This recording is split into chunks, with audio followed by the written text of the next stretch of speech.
হে everyone, আসসালামু আলাইকুম। আমার নাম Ananta. Welcome to my blog. আমাদের খামারে যে রাজহাঁসের বাচ্চাগুলো ফুটাইছিলাম, এই সেই রাজহাঁসের বাচ্চাগুলা। আর এই বাচ্চাগুলো আমরা কেমনে কীভাবে ফুটাইছি এ বিষয়ে জানতে হলে আমাদের চ্যানেলে ভিডিও আছে, আপনারা দেখে আসতে পারেন। আমরা 10টা ডিম মুরগি দিয়ে বসাইছিলাম, তার ভিতরে 5টা ডিম নষ্ট হয়েছে, 5টা ডিম ফুটছে।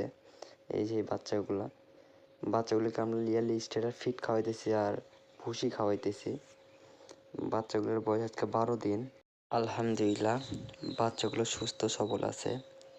আমরা এই বাচ্চাগুলোকে মুরগির সাথেই রেখে দিয়েছি, মুরগিটাকে সরাইনি। মুরগিটা বাচ্চাগুলোকে ভালোভাবে টেক কেয়ার করতেছে। ওর নিজের বাচ্চাগুলোকে যেভাবে টেক কেয়ার করে সেরকম টেক কেয়ার করতেছে।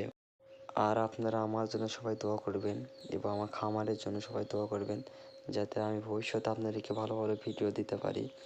আজকের মতো ভিডিও এখানেই শেষ করছি। আসসালামু আলাইকুম রহমতুল্লাহি।